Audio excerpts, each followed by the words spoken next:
I'm going to stop my screen sharing now and turn it over to David and Laura Rose and Haley.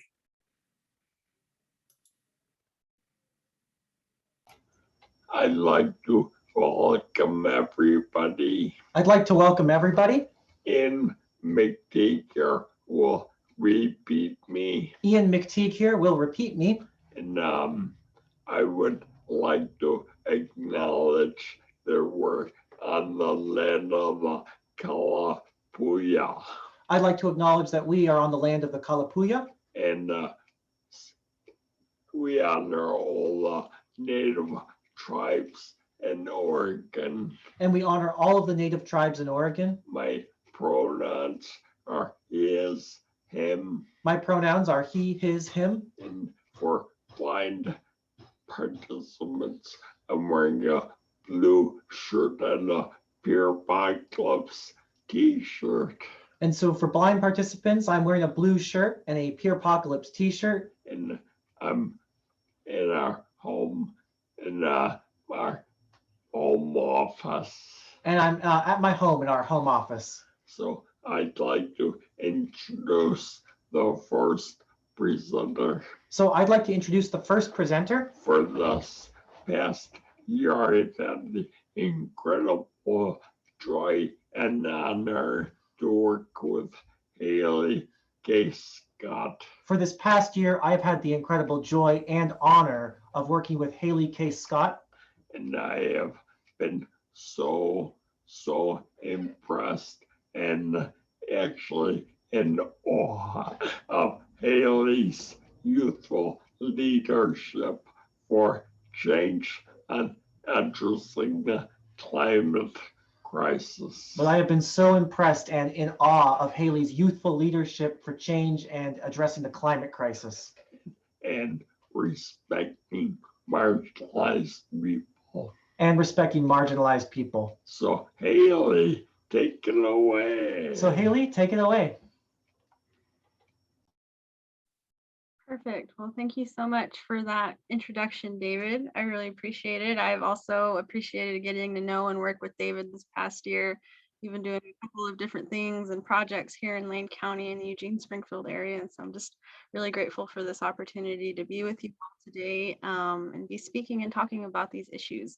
And so just really quickly, I'll introduce myself. So again, my name is Haley K. Scott, and I'm the climate justice grassroots organizer with Beyond Toxics and the National Association for the Advancement of Colored People, Eugene Springfield Unit number 1119.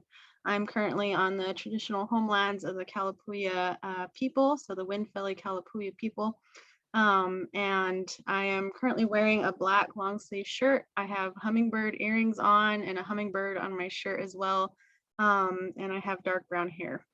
And then behind me, I have a painting and a window, and then just a plain wall in my bedroom where I'll be presenting from today. And so I'm gonna share my screen really quickly. Okay. So please let me know if you can't see it. Otherwise, I'm just going to jump right in. And so today I'm hoping to talk a little bit about, or to start this workshop, talking a little bit about the intersections between climate, health, and environmental justice. And so just really quickly, I wanted to talk and tell you all a little bit about where I work. And so Beyond Toxics is a statewide environmental justice organization that works to advance policies that ensure meaningful participation. And we also work to cultivate grassroots leadership from Oregon's frontline and impacted communities. And we are located in Eugene. And then finally, or next, sorry, I wanted to talk about the NAACP Environmental and Climate Justice Program. So the NAACP, we're the oldest civil rights organization here in the nation. And then I'm employed under the ECJ program, and the top 3 goals of this program are to reduce harmful emissions, particularly greenhouse gases, advance energy efficiency and clean energy, and then finally strengthen community resilience and livability. And so next I'm going to talk about climate change, its causes, and what it means for our health and well-being. And so a lot of the information, I have sourced it from the Oregon Climate Change and Research Institute if you're interested in looking it up. So some of the main causes of climate change include the combustion of fossil fuels and greenhouse gas emissions into our atmosphere. And so some of its impacts include a projected temperature increase of 5 degrees Fahrenheit by the 2050s, so not that far away, and 8.2 degrees Fahrenheit by the 2080s. We're also going to see an increase in precipitation during winters and a decrease during summer. And then here in Oregon specifically, we're going to see a decrease in snowpack and an increase in runoff. And so that means that we're going to see snow accumulating more slowly, reaching lower peak values and melting a lot earlier. And that's a big issue here for us in Oregon because we depend a lot on our snowpack and our watersheds for our essential infrastructure and our services. And so I'll jump a little bit more into that and why it matters for our health and well-being in a couple of slides. And so, again, just continued, we're going to see a projected change in the number of average hot days. And so that means where daily high temperatures are more than 86 degrees Fahrenheit. And so 2015, 2016, 2018, 2020, they were all in the top 10 hottest years here in Oregon. And it's getting a little concerning, especially just because I'm about to turn 25 and it's just like, it's been getting hotter and hotter and I haven't even been on this earth that long.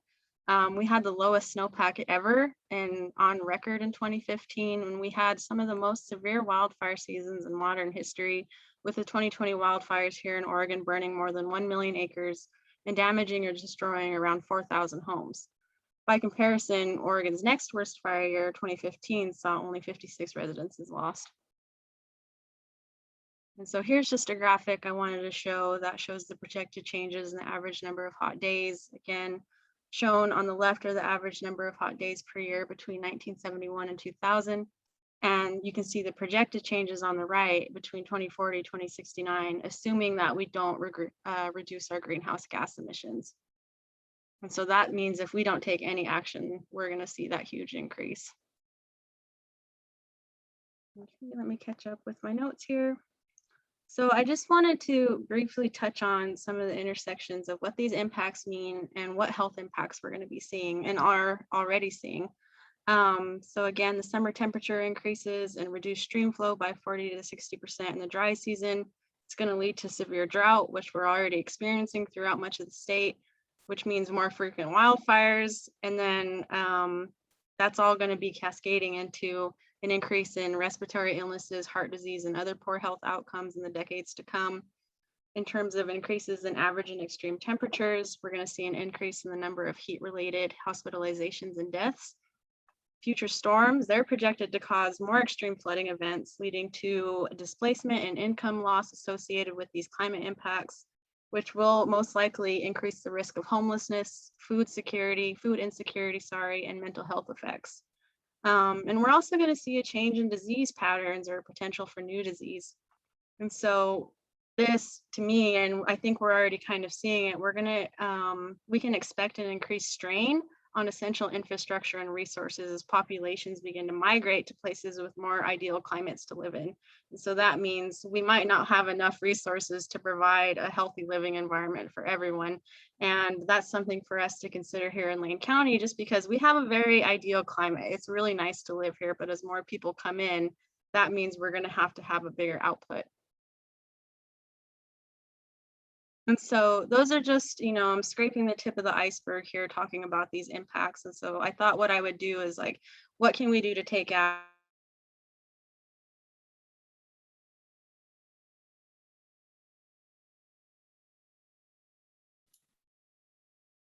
It appears that Haley has frozen.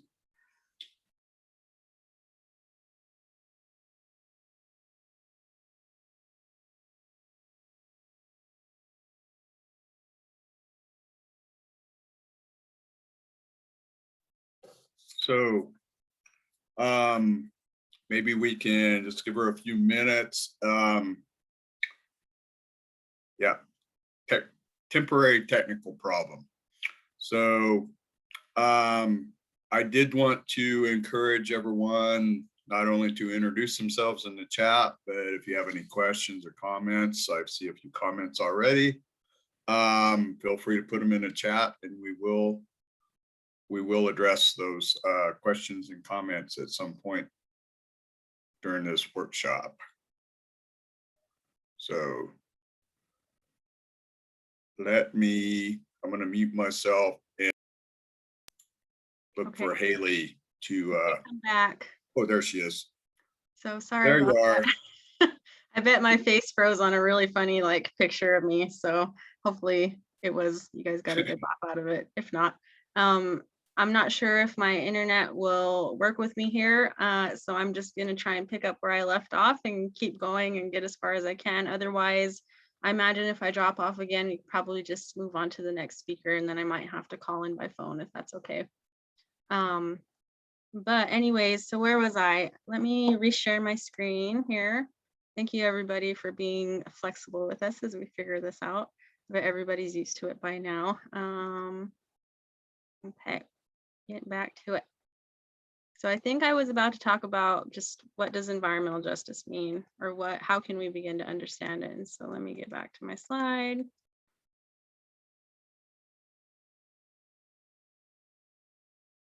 Okay, so jumping back into it, historically, the best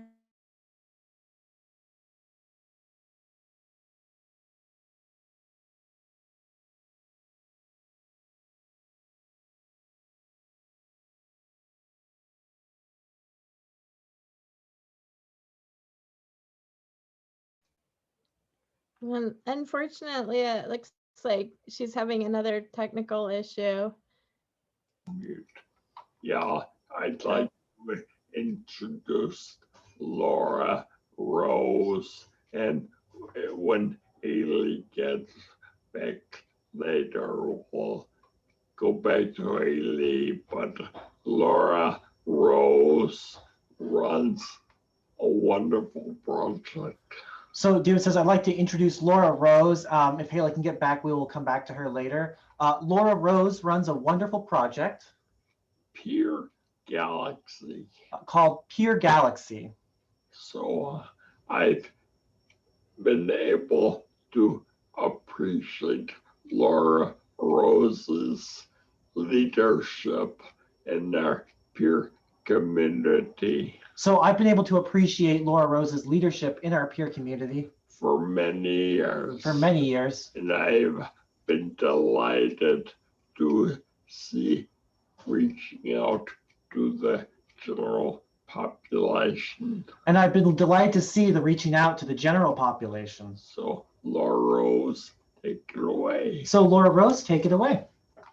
All right, thank you so much, David. It's been a pleasure. I remember when Alternatives was in Portland and we had a chance to do the OCSC presentation and discussions, and it's been a nice journey working together.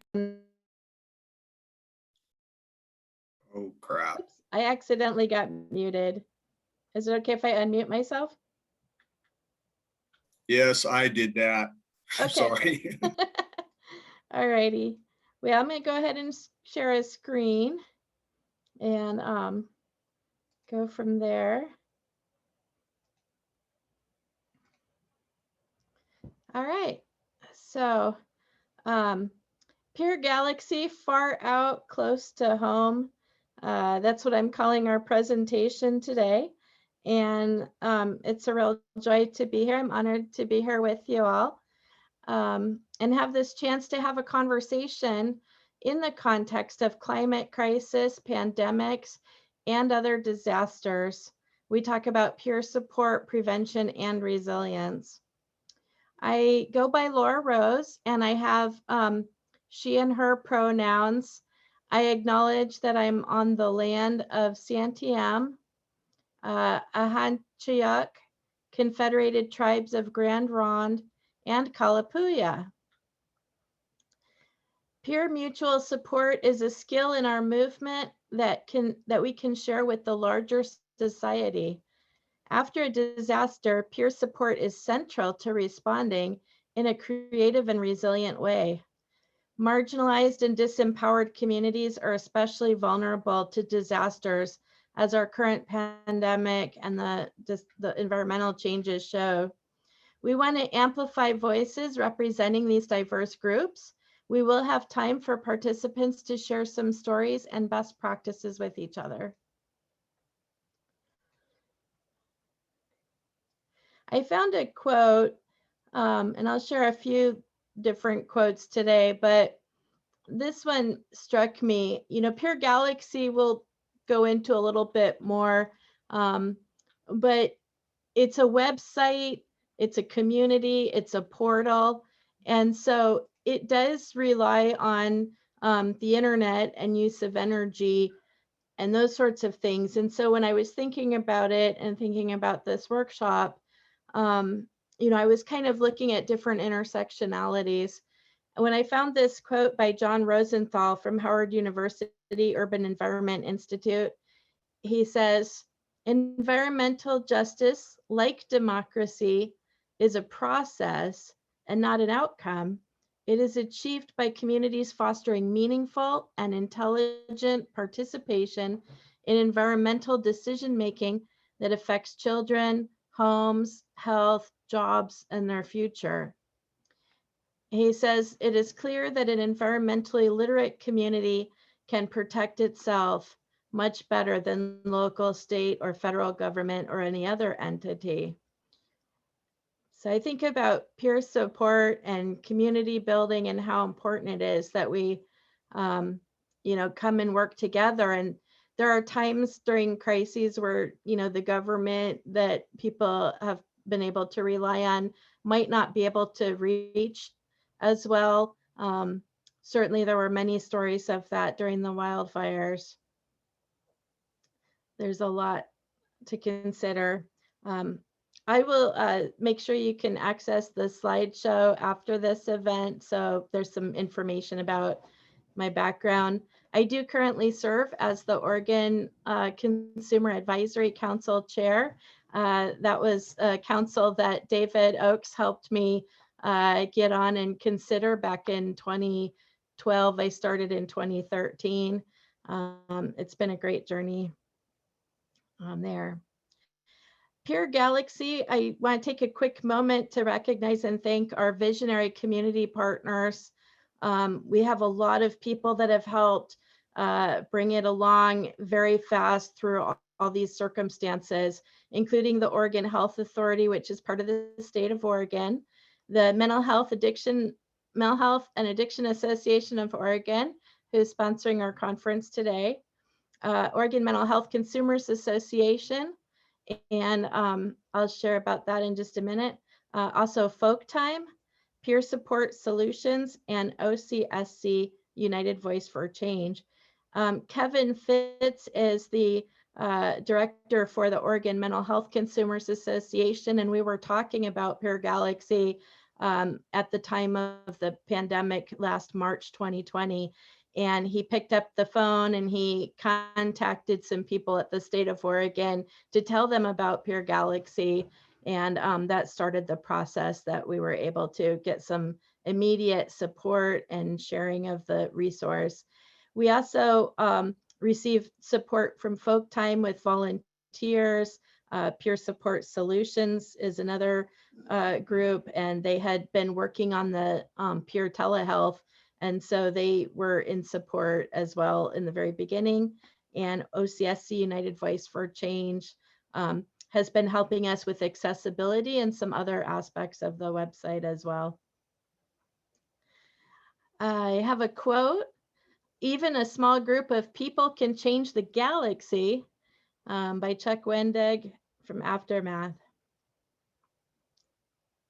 So Pure Galaxy is Oregon's peer portal. We have the web link, puregalaxy.com.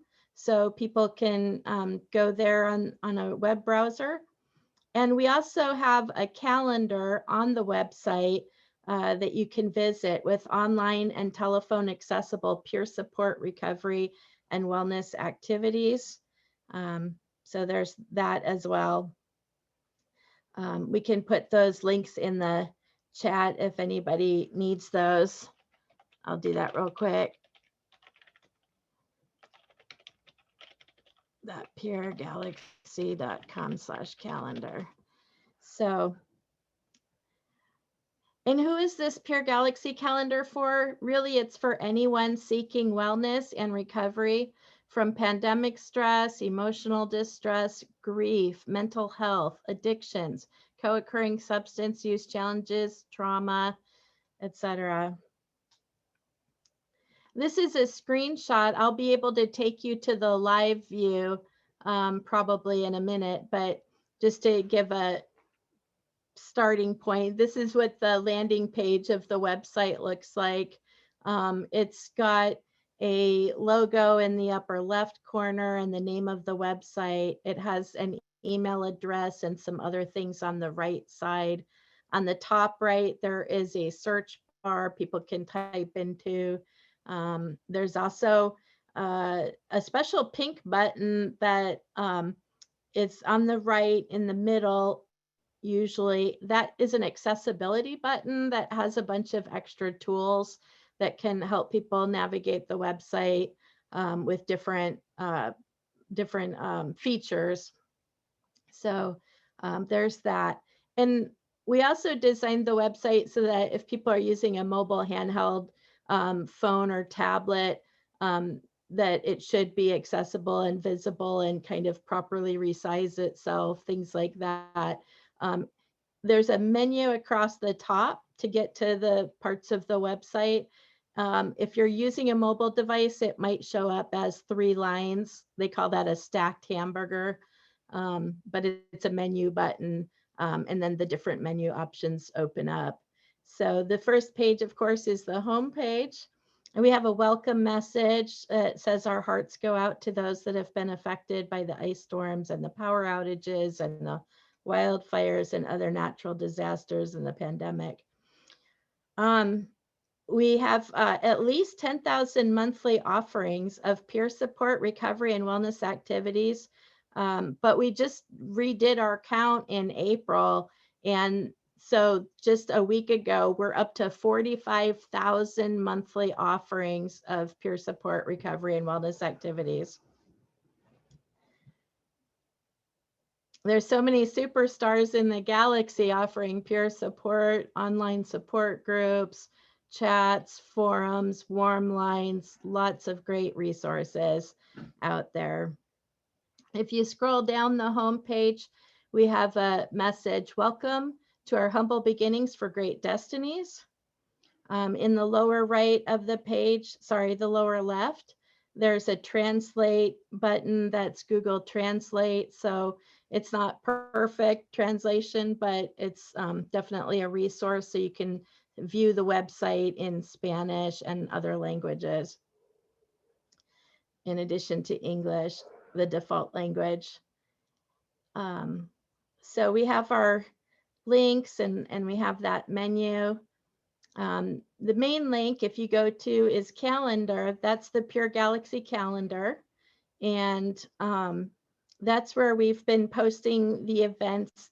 And if you scroll down after the beginning message, this is a screenshot. So it always tries to open up first to today, what's going on today. And then we have some at the top of the list, the SAMHSA distress hotline, because they have 24/7 toll-free multilingual support, followed by Oregon's Safe and Strong helpline. They also have 24/7 toll-free support. And we've just added the vaccine access information as well, but there's others.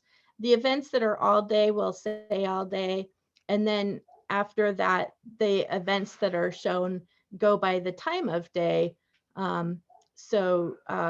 This was one of the biggest reasons for building it, was so that any hour of the day, I wanted people to be able to go to the website and find some resources for peer support in real time. You know, what's coming up in the next couple of minutes, hours, the day. If they want to look broader, they certainly can. But so often when someone's having a struggle, having access to peer support in real time is so valuable.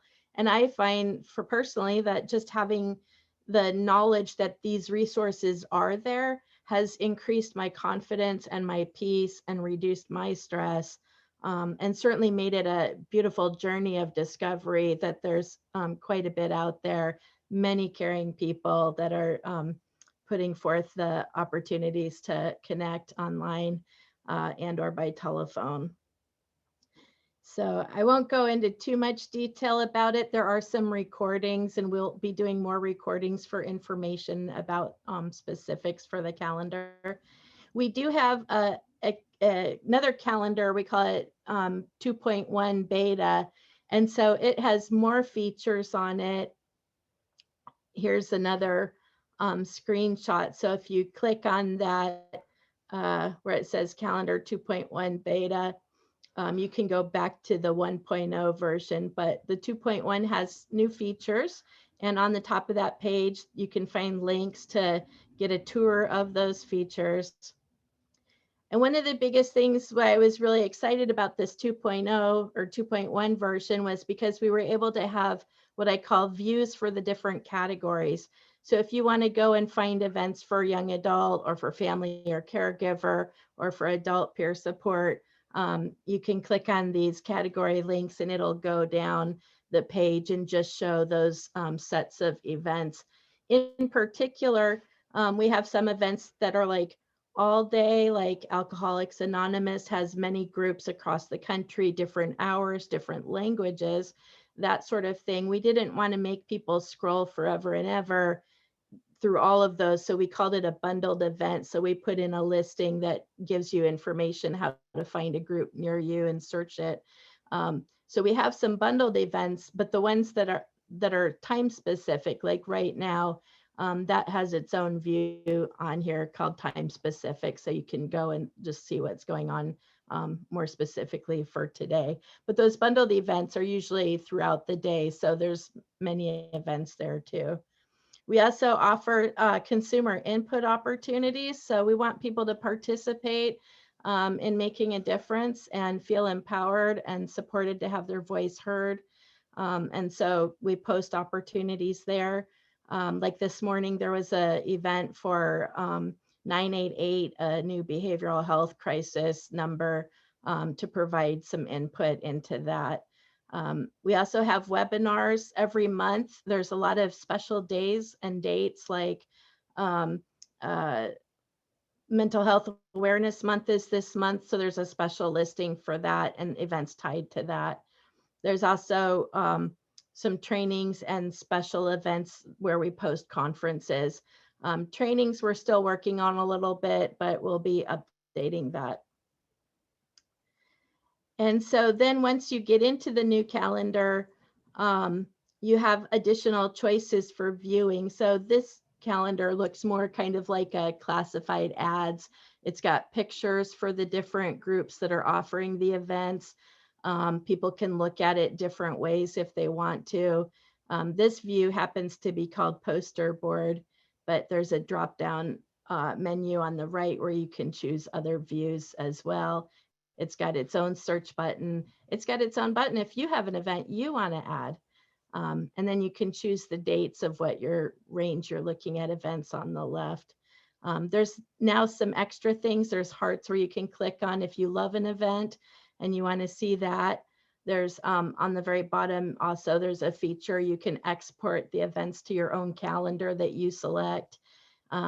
There's also special links to share any event you find through some of the social media like Twitter and all of that. We do have a category menu at the top, and events are tagged as well. So you can search by tags or you can search by meeting venues. Somebody in the chat said it would be nice to have categories for groups versus individual peer support. Definitely. Thank you.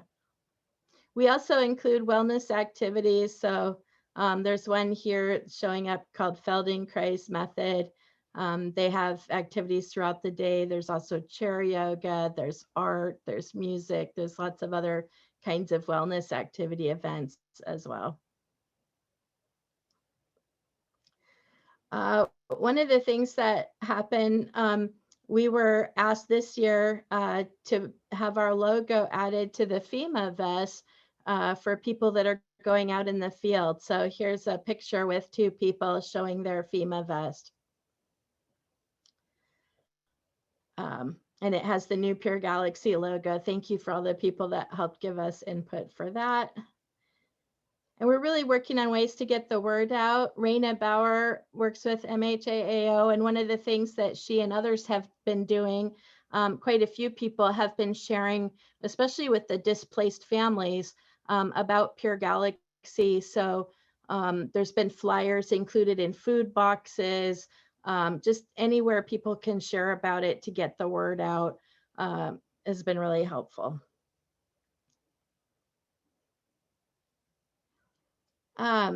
So this slide, technology, the internet has made the world a social village. There's a lot that the internet has brought to us with access to real-time information, opportunities to learn and network and mapping. So I was thinking of, there are benefits obviously with technology and with the information, where sometimes that helps us reduce carbon, less travel on the road, less wear and tear, all of that on our infrastructure, etc. But it's really important to keep thinking about how we can protect our environment with energy and lots of other things. The internet has increased opportunities for social connection, distance learning, remote work, collaboration, screen sharing, accountability, public testimony. And one thing I've really been championing is pure telehealth with our state.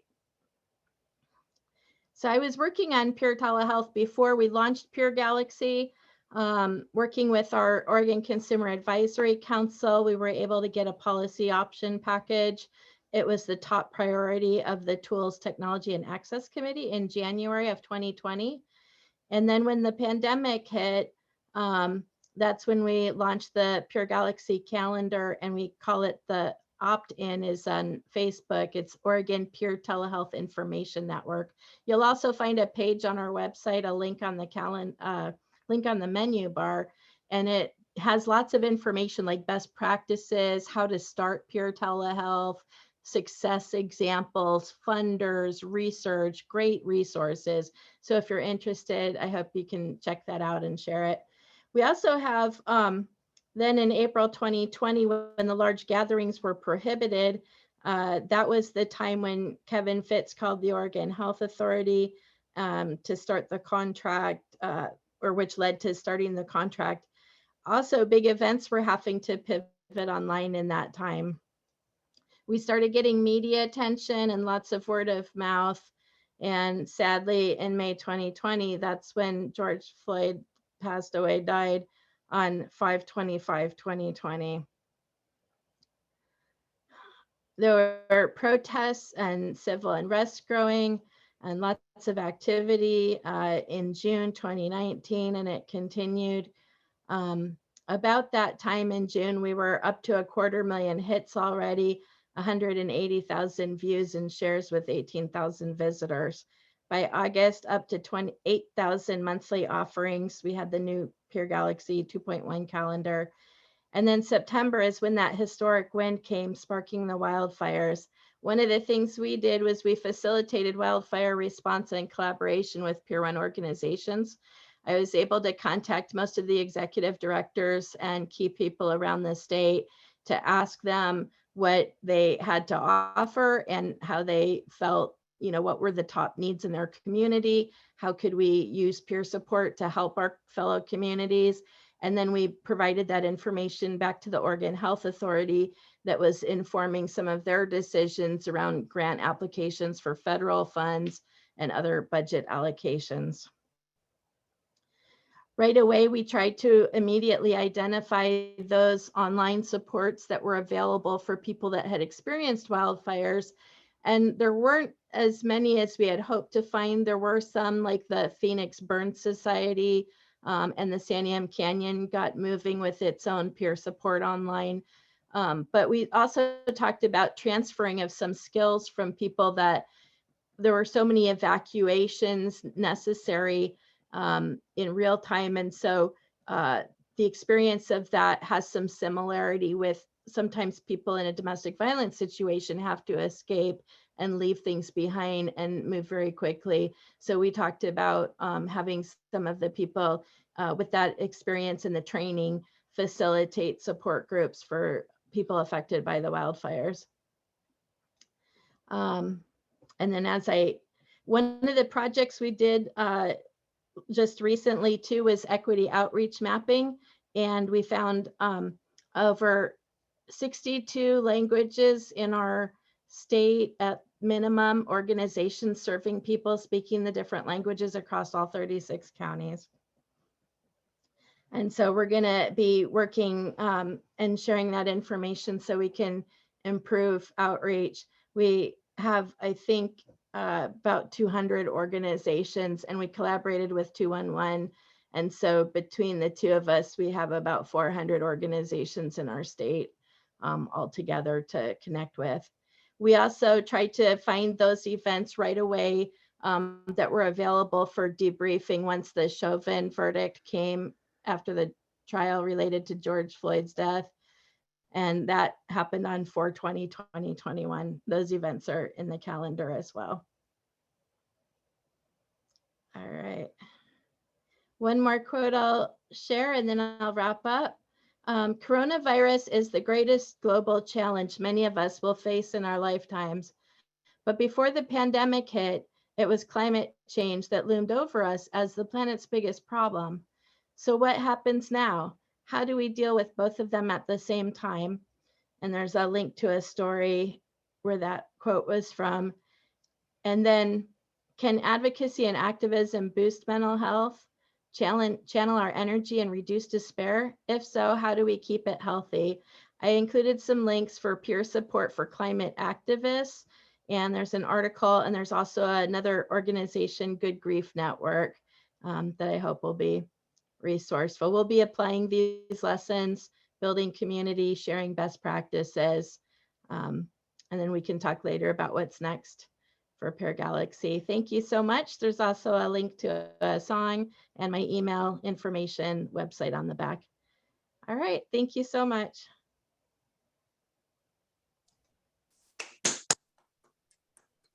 I would now like to reintroduce Haley, who will finish her presentation. I'd like to now reintroduce Haley, who will finish her presentation. So phone in while Jim shows her slides. Haley. She'll be phoning in while Jim shows her slides. Haley?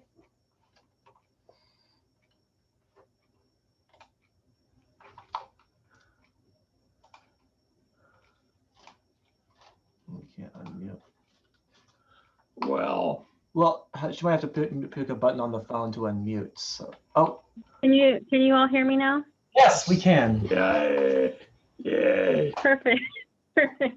All right. Okay. Well, I am back. Thanks everyone for bearing with me. Sorry that I have to rejoin by cell phone. I'm not sure what's going on with my internet over here in my neck of the woods, but I guess we can go ahead and continue. Thanks for giving me some time just to run through the rest of my slides. I really appreciate it. And thanks to Laura for her great presentation. I was able to listen into part of it. And so I hope that we are on slide 10 and it's titled Climate Justice. Are we good to go on that, Jim?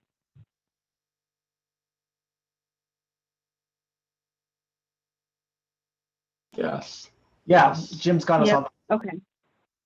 Okay, perfect. So yeah, so before I got cut off, I was talking a little bit about what environmental justice is and some of the history behind the definition and how we come to understand it today. I thought it would be good just to talk about what is climate justice and how does it relate, or how does it fit within that broader definition of EJ. And so climate justice, the term, it emerged in the early 2000s as an extension of the environmental justice movement. It recognizes that the impact of climate change, including increased hurricanes, tornadoes, sea level rise, drought, et cetera, affects people who already experience inequity more in other ways. And so climate change is not only an issue of the environment, it is also an issue of justice and human rights. And so in the context of climate change, frontline communities, health, income, and access to resources, they're less than people who have social privilege. So people who are generally white, upper middle class or upper class, able-bodied, and in middle age ranges, heterosexual, non-trans, etc. So climate change, it adds this additional layer of cumulative impacts, exacerbating existing disparities between white and non-white Oregonians. And so lower income people, they have fewer options for adapting to new challenges, and they're often forced to work and live on the front lines with less financial stability and fewer alternatives. And so just one example to think about how these impacts are exacerbated. So we think about people working on the front lines. They are more at risk of illness and death, especially when they find themselves in smoke and extreme heat, such as we did last year. And so some things to consider when trying to achieve environmental justice are these cumulative climate change impacts. And so environmental regulations and risk assessment policies, they tend to focus on single pollutants, so those single bad actors and the single exposure pathways. Yet communities of color, they continue to be disproportionately exposed to multiple pollutants through multiple pathways from multiple sources. And so just some important considerations to make when we think about those connections between the social, political, cultural, and economic impacts. And so next slide, please. So I also wanted to talk a little bit about equity in the climate context. And so equity alone. View and see the slideshow. Right now we're seeing the whole thing, the whole project. Do you know how to do that, Jim? If you I'm working on it. I've go done it before. Just bear with me, please. the view tab next to right next to review. Well, Up at the top.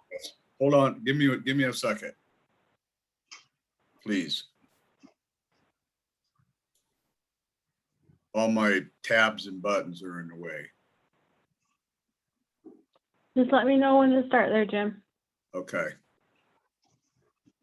This darn toolbar is in the way of the view tab. There we go. All right, view. Okay, go ahead, Nicole. I'm ready for your tutorial. What were you saying? Oh, damn it. It's not giving us the slideshow. Well, I have the slides with me, but. I can just continue to talk if that's okay. Yeah. You just won't get to see my two pictures. Slideshow is a tab to the left. Yeah, sorry. Yes, there it is. Slideshow is a tab. That's absolutely right. I'm very sorry. Okay. It's All right. it's two to the right from view. In the top bar. Yeah. Just go to your right from view. There's nothing to the right of view. Left, two to the left. Okay, sorry. And then from current slide, hit from current slide. There you go. Okay. I'm sorry, I wasn't prepared to do this. You can advance it by just pressing the space bar too. It's real simple. So. All right, are we good to go now?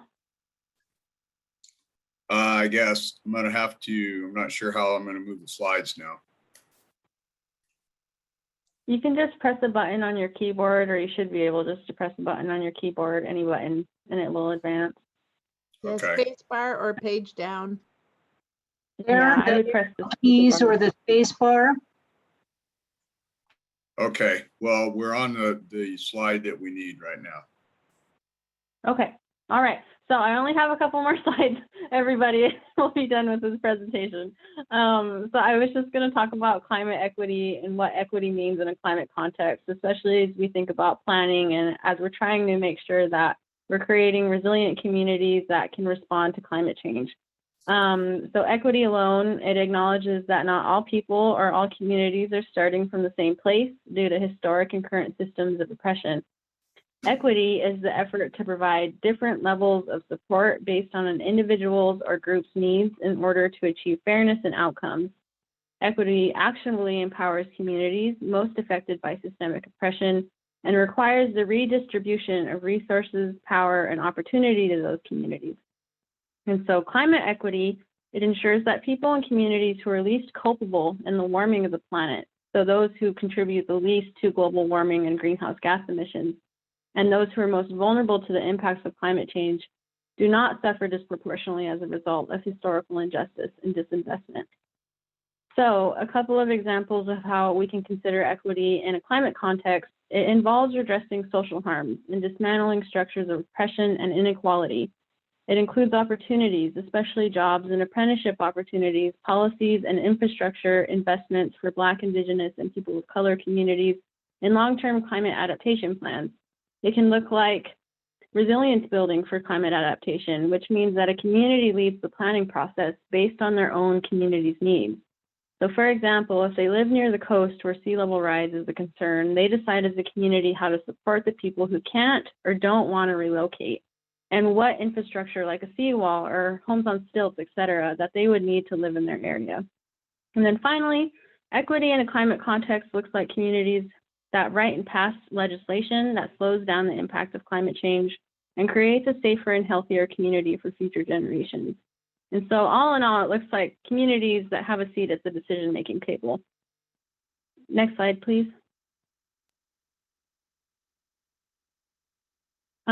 So this, were we able to advance? Hold on a second. Okay.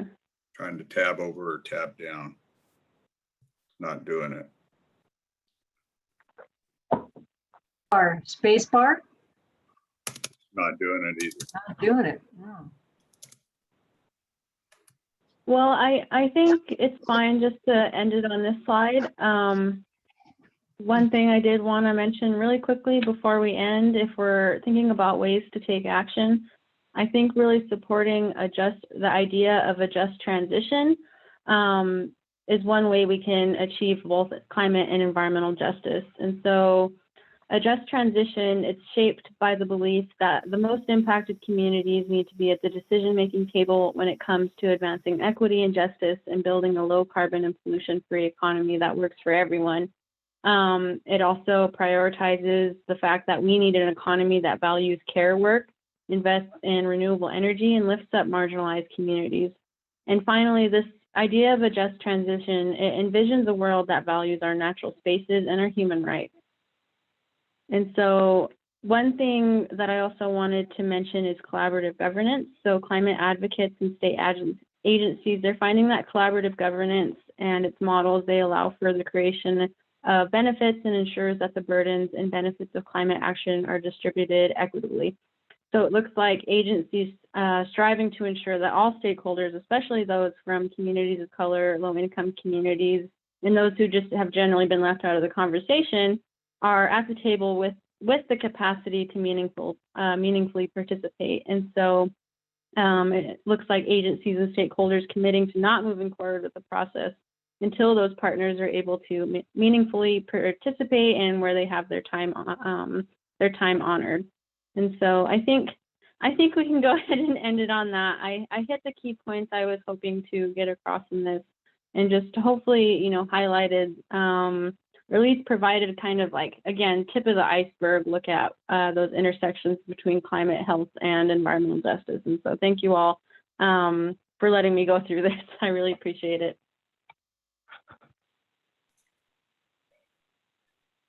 Hi, everybody. First, I just want to thank everybody for their patience.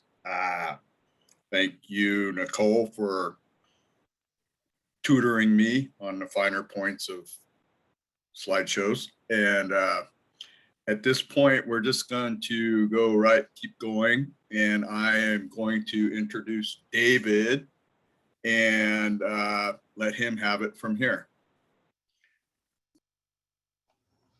Thank you, Jim Wickle Thank you, Jim Wickle. and Kenny to know you as a new friend is a real advantage of this. And getting to know you as a new friend is a real advantage of this. Thank everybody, and the minor technical problems we've encountered is an example of what we may face. Thank you, everybody. And the minor technical problems that we've encountered are an example of what we may face. What a wonderful game to juggle spontaneously with. What a wonderful team to juggle spontaneously with. This is my 45th year doing psychiatric survivor peer support committee organizing. This is my 45th year doing psychiatric survivor, peer support, community organizing. I started way back when I started way back when. all my grandparents were immigrants from Lithuania. All of my grandparents were immigrants from Lithuania. I went to Harvard on scholarship. I went to Harvard on scholarship, In 5 times I was locked up, and 5 times I was locked up, forcibly drugged. but Harvard referred me to this work. But Harvard referred me to this work. So I tell you, I'm in a radical psychiatric survivor for decades. So I tell you, I've been a radical psychiatric survivor for decades. But I want to say our more moderate wing of our movement But I want to say that the more moderate wing of our movement has won the biggest accomplishment in our movement, has won the history, biggest accomplishment in our movement's history, which is that now peer mental health support is all over the U.S. which is that now peer mental health support is all over the US. If you go to LinkedIn, you can find hundreds of people doing paid peer mental health support. And if you go to LinkedIn, you can find hundreds of people who are doing paid peer mental health support. I know there's controversy about what is certified, how to certify, but my point is we're everywhere. And I know there is controversy about what is certification, how we certify, but my point is that we are everywhere. And really, if you look at our 3 presentations, what we're saying is, let's get this to the world. And really, if you look at our 3 presentations, what we are saying is, let's get this to the world. First slide. First slide, let me share that really quick. Ian, no good. Oop. Yay, Ian. Yay, Ian. All right, So you know the drill. so you know the drill. There's horrible disasters. There's horrible disasters, What I call normality. or what I call normality. COVID, climate crisis, species extinction, COVID, climate crisis, species extinction, harming oceans, harming our oceans, fill in the blank. fill in the blank. Naacp can fill in your favorite disaster. In the chat, you can fill in your favorite disaster. Be sure to include your email address. And be sure to include your email address. Next slide. So for me, Greta sums it up. So for me, Greta sums it up. In a recent documentary, I Am Greta, In the recent documentary, I Am Greta, she begins and ends about her being diagnosed autistic. she begins and ends with her being diagnosed autistic. She credits her mental disability label for her amazing achievements. And she credits her mental disability label for her amazing achievements. And by the way, her mother has written a book about Greta. And by the way, her mother has written a book about Greta. Greta really did have extreme and severe mental disability challenges. Greta really did have severe and extreme mental disability challenges. We're talking about lots of screaming, We're talking about a lot of screaming, eating disorders, that were threatening her health, refusing to talk to anybody, except the immediate family. with the exception of immediate family. Greta is probably one of our main leaders of the climate rebellion, And Greta is probably one of our main leaders of the climate rebellion. and she identifies as having a mental disability. And she identifies as having a mental disability. She is our leader. She is our leader. Mental health, mental disability, climate crisis. Mental health, mental disability, and climate So crisis. there it is. So there it is. But let's go on. Well, let's go on. Now I have invented this triangle. So now I've invented this triangle. If you remember one thing from my presentation, If you remember one thing from my presentation, green disability, green disability, 3 main points. 3 main points. Next slide. So first, yes, we, the mentally disabled people who've gone through some psychiatric survivors, So yes, we, the mentally disabled people who've gone through the system, psychiatric survivors, whatever you want to call us, whatever you want to call us, we need to reduce, reuse, recycle also. we also need to reduce, reuse, and recycle. And some of my disabled colleagues, And some of my disabled colleagues, like blind friends, like my blind friends, have said, oh no, we use more resources. they've said, oh no, we use more resources. Well, do the best you can. Well, do the best you can. Everybody, Everybody, us too. us too. Second part of my disability, I love the most. And the second part of the green disability I love the most, Earth, Earth. modern humanity, modern humanity Modern humanity has an eco impairment. has an eco impairment. It threatens life. It threatens life. I'm not saying everybody. I'm not saying everybody. I'm not saying at all times. I'm not saying at all times. Like the Kogi Indians in North South America. Like the Kogi Indians in South America. The Kogi called European Americans younger brother. The Kogi called European Americans younger brother.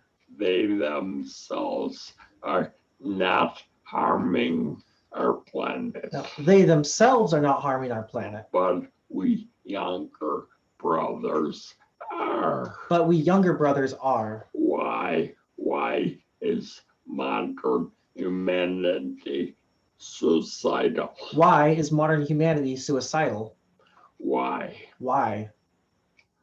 We have a huge, enormous, life-threatening disability We have a huge and enormous life-threatening disability in our minds, in our minds in our hearts. and in our hearts. We have a sickness. We have a sickness. 99% of modern humanity. 99% of modern humanity. Now, who knows what to do when you have extreme disability? Now, who knows what to do when you have extreme Who disability? knows what to do when you're faced with massive paralysis? Who knows what to do when you are faced with massive paralysis? Who knows what to do when you have suicidal impulses? Who knows what to do when you have suicidal impulses? How about our movement? Hey, how about our movements? Which brings me to point number 3. Which brings me to point number 3. We, The disability movement must unite with other social environmental movements. We, the disability movement, must unite with other social and environmental movements. Now, Now, I like to use the R word, revolution. I like to use the R word, revolution. Yes, nonviolent for now. Yes, nonviolent for now. For me, I'm nonviolent. And for me, I'm nonviolent. But use the R word. But use the R word. It's supportive. It's supportive. It is comforting. It is comforting. It's perhaps one of the best things we can do for global mental health. And it's perhaps one of the best things that we can do for global mental health. The disability movement needs to unite. The disability movement needs to unite. Now, I know that we are low income Now, I know that we are low income and we rely on the government for independent living centers. and we rely on the government for independent living centers. But we mental health consumers and psychiatric survivors, But we mental health consumers and psychiatric survivors, we have a fire in our belly. we have a fire in our belly. We just had the death a few months ago of Ivor McEwen, We just had a death a few months ago of Ivory McEwen, who wanted to become a mental health peer consumer counselor. who wanted to become a mental health peer consumer counselor. We know this is life or death. We know that this is life or death. During COVID, a huge percentage of deaths were our people. During COVID, a huge percentage of the deaths were our people. And Next slide.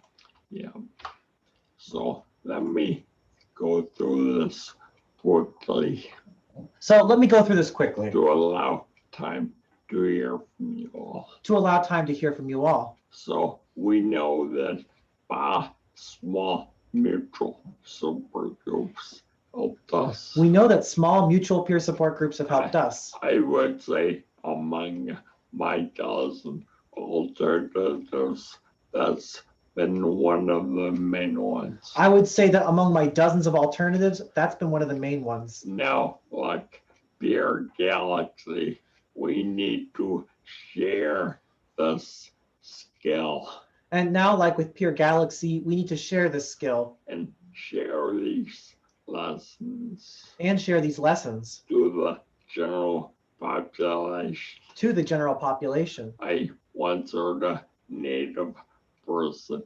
say he felt like he needed to forgive the unforgivable. I once heard a native person say that he felt like he needed to forgive the unforgivable. And we marginalized people may have a lot of anger, And we marginalized people may have a lot of anger, but we need to reach the general population. but we Well, need to reach the general The population value of peer support. about the value of peer support. Next. And everyone take leadership. And everyone take leadership. In the movement long ago, leadership was kind of a dirty word. In the movement long ago, leadership was kind of a dirty word. It was called elite. It was called elite. But now we know everyone is a leader. But now we know everyone is a leader. 45 years ago, we were just part of one big movement. 45 years ago, we were part of just one big movement. Prison justice, Prison justice, women, women, labor, labor, peace. peace. We are all leaders for global revolution. We are all leaders for global revolution. We must have global revolution. And we must have global revolution. For us to be here in 7 generations, we must. For us to still be here in 7 generations, we Next. must. So I want to acknowledge my wonderful experience on Italy's task force. And I want to acknowledge my wonderful experience on Haley's task force. There are only a few task forces like in the US, And there are only a few task forces like this in the US, like Seattle, Portland. like Seattle, Portland. We need to connect with other marginalized folks We need to connect with other marginalized folks, like BIPOC like BIPOC and LGBT. and LGBT. Next, we need to bring our skills like for disaster prep. We need to bring our skills, including for disaster prep. Next. So we want to have time to share our stories, and you can do this later now.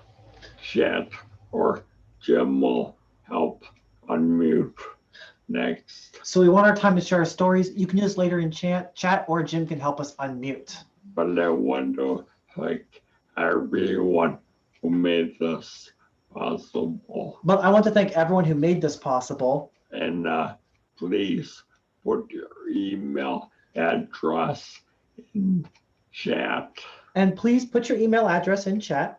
Or if you see this later, email to us at this email address. Or if you see this later, email to us at this address. Up like Audra ACIU means thanks in Lithuanian. I'll plug Achu, ACIU, which means thanks in Lithuanian. Wonderful. I see Kevin was the first to want to participate.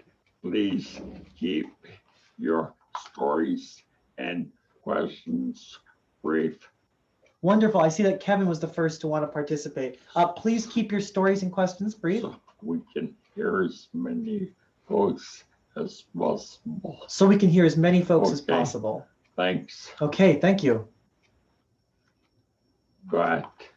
Go ahead. Okay, with that, I see Kevin has his hand raised. Go for it, Kevin. Yeah, hi. Let me just give a little preface, probably take about 20 minutes and I'll get to my question. Just kidding.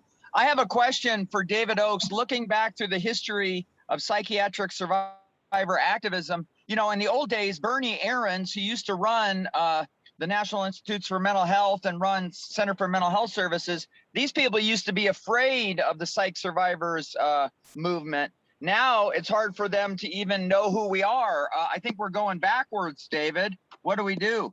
Okay. Thank you, Kevin. Okay, thank you, Kevin.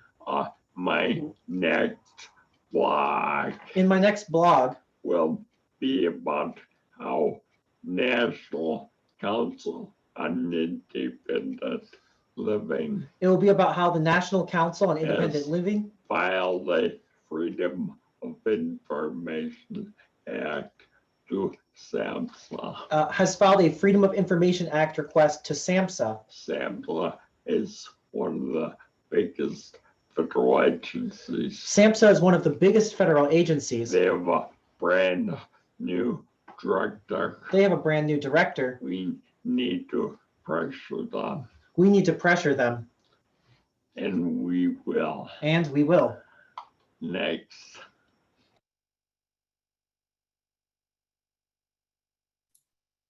Please feel free to raise your hand, unmute yourself, or put a question in the chat. If you have any questions or comments. Keep it on.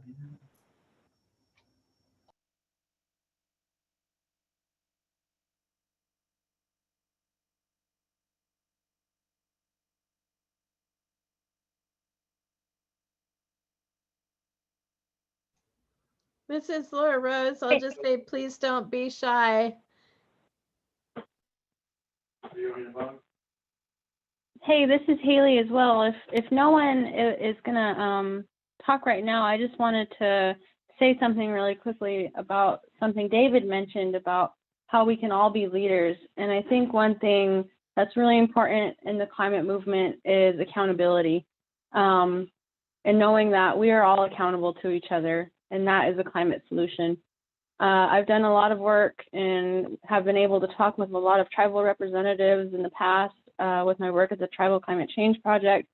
And one thing that was always brought up by elders and other planners was the idea of reciprocity, and how, you know, we're not only accountable to each other as humans, but we're accountable to the resources that we depend on that give us life. And so I just wanted to, you know, bring that up and highlight that point. That's what David really made me think about. And so, yeah, thank you.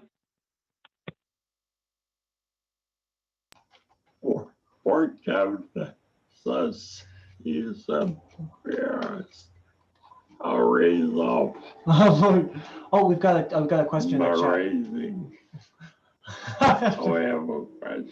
Yeah, Sage in the chat said, hello, I am wondering what any of your thoughts are on supporting peers dealing with climate grief and existential anxiety, especially when so much of climate change is out of our hands and in the hands of major companies exploiting the earth and BIPOC communities. Wow.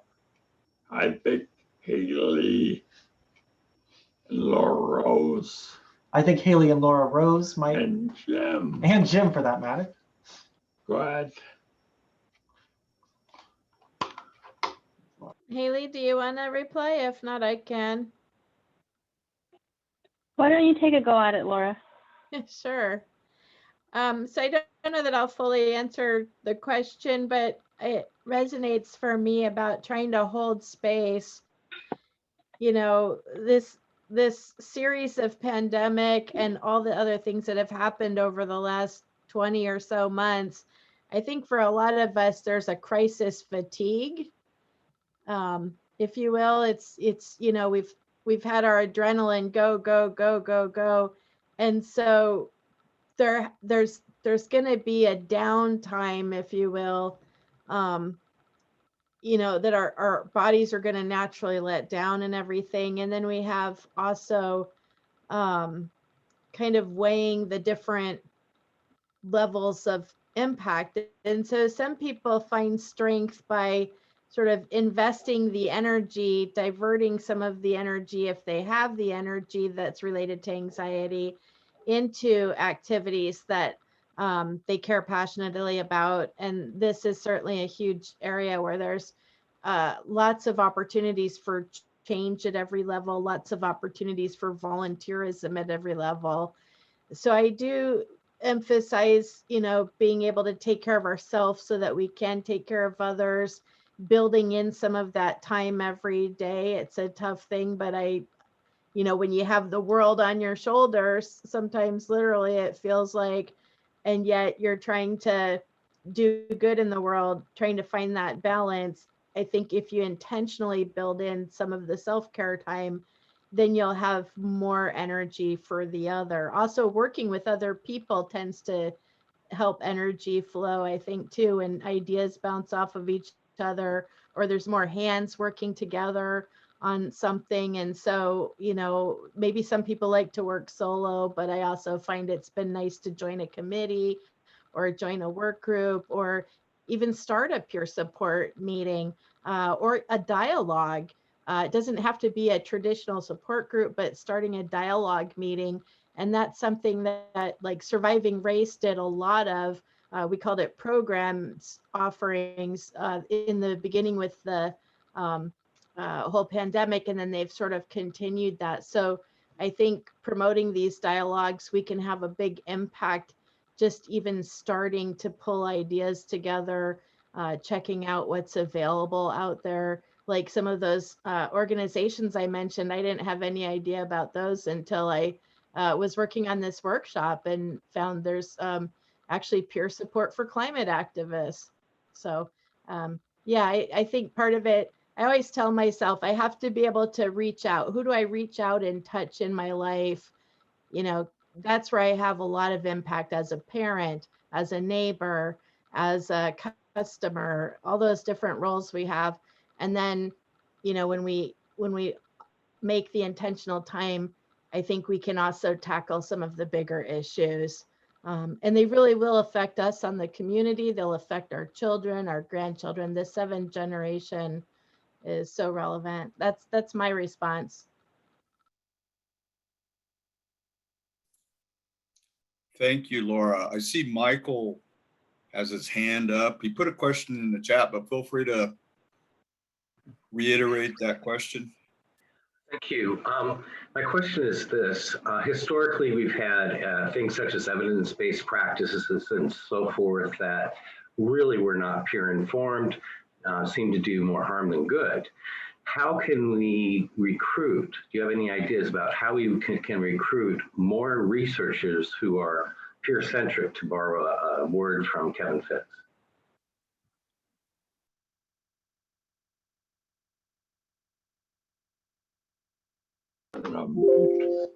One thing, Mike, for sure is Facebook has at least a couple of groups on this very topic. One thing, Mike, for sure is that Facebook at least has a couple groups on this very topic. And, you know, like Mad Studies. You know, like Mad Studies. And also, I want to be sure to mention there are only a few archives. And I wanted to be sure to mention there are only a few archives. But does anyone else have a response to Mike? But does anyone else have a response to Mike? Can I respond to myself first? One thing I hope to achieve is to have coursework required provided by peers to individuals who are entering research into mental health, who are going to be future clinicians, etc. It is horrendous that they are not informed by us, come out of school believing they have all of these facts, and oftentimes do more harm than good.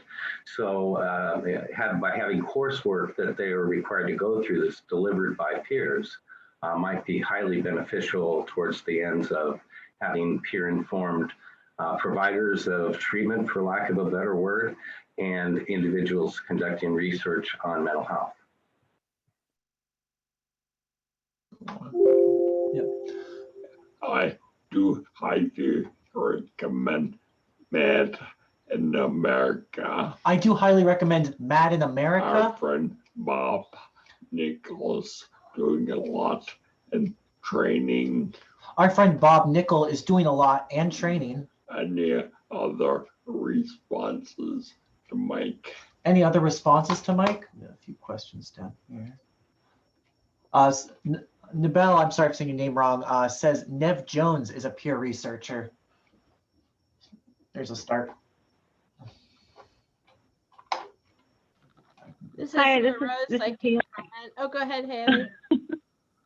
Well, it's really quickly, Laura probably has a better answer than me, but I was just going to say I can't speak too much to peer-to-peer, research or coursework, but I think, we need to take a step back and rethink how we apply Western science, because I know that's a big thing, right? Especially if we're looking at Indigenous communities, like we can't continue to apply these practices that don't apply to our people or that aren't informed by our people. Otherwise, it's just unsustainable. And it can be applied to how we manage resources, right? So all these things are interconnected. And I think if we're able to take a step back and apply more of a holistic approach and learn from communities who we don't generally hear from, I think that will allow us, or at least create the pathway to creating that dialogue and actually start to begin to create this coursework that's informed by communities themselves. And so I just wanted to add that really quickly, but go ahead, Laura. No, I really appreciate what you said. That's such an important point that can't be overlooked. Research is a different piece, but it's a huge piece for sure. I mean, one thing that I've really appreciated in the peer movement are conversations on career ladders, and that, peer experience and lived experience doesn't always mean that peer support specialist work is the best fit or the only fit. Really, there's no limit to what people can pursue in their dreams and their interests and their careers or their volunteerism, their work, their meaningful life, their community life. So being, definitely open on that page. And then it does take work to educate people in our academic institutions about the value of lived experience and the criticality of it, for sure. I do see Michael's hand up. Would you like to say something? Oh, okay. Yeah, I saw his hand up. I thought maybe he had a quick response, but. Points. Just 2 quick points.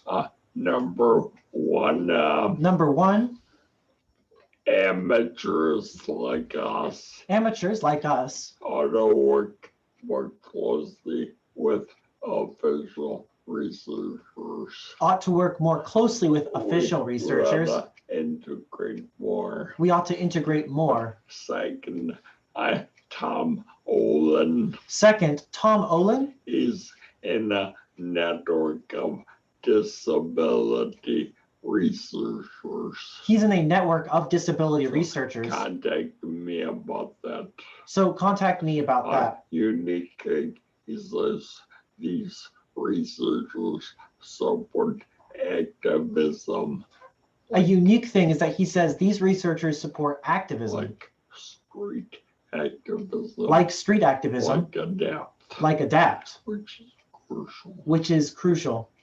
Anyone else? We have a few more minutes. Anyone else? We have a few more minutes.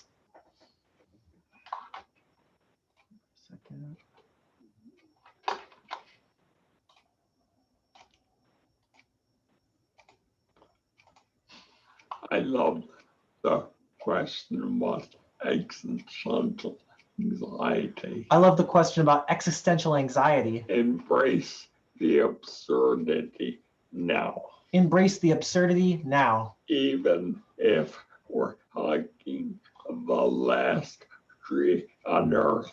Even if we're hugging the last tree on earth. Hug. Hug.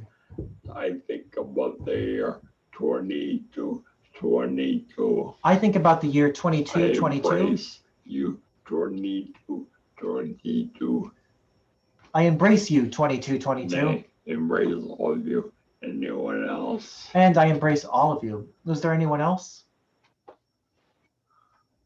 I love you all. I love you all. We have 2 more minutes. We got 2 more minutes. Go ahead. Go ahead. Anyone?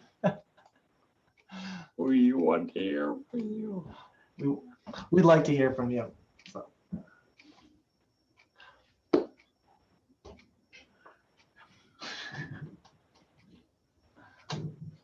That was so good. We are all Greta. We are all Greta. So. Well, I'll go up, but my chair goes up.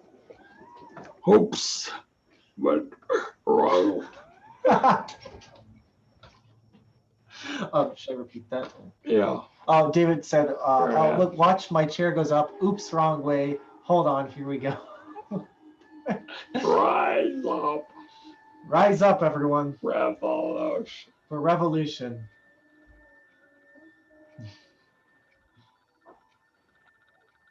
Who gets the last comment here? Who gets the last comment here?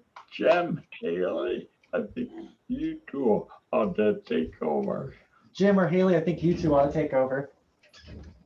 I just would like to say what we say something in our language, which is Cayuga. We say Nyawagoa Swaguego, which basically means a big, huge thank you to all of you, to David and Laura Rose and Haley. And I don't know the word for patience in our language, but I will say once again, thank you everybody for the patience that you've shown. As David said, technology can be both a blessing and a real pain. But thanks for working with us and helping to make this a great workshop. Jim, thank you. And Jim, thank you. Amazing how we managed despite these challenges. It's amazing how we managed despite these challenges. I hope participants had a good time. I hope participants had a good time. Please share your feedback and your email addresses. So please share your feedback and your email addresses Chat. in the chat. Although not much time left. So. I want to thank Haley too, because I got to learn from her, and it's so encouraging for our young adults coming. My daughter's 23, and so it's just so important for them to find their voice and to use it and to inform all of us with such a beautiful perspective. Thank you for blessing us with your time and your input. Oh goodness. Well, thank you both. I've definitely learned a lot today, and I appreciate everybody's patience, like Jim was saying. And I'm just really happy for the opportunity to be in this space with you all today. And so I hope everyone has a really good rest of their days and their weeks. So thank you. Wow. Thank you, everyone. Should we leave? Okay.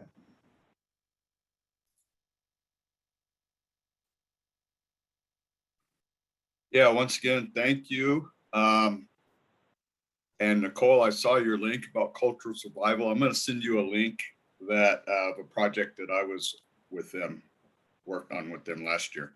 So I think you'll like it.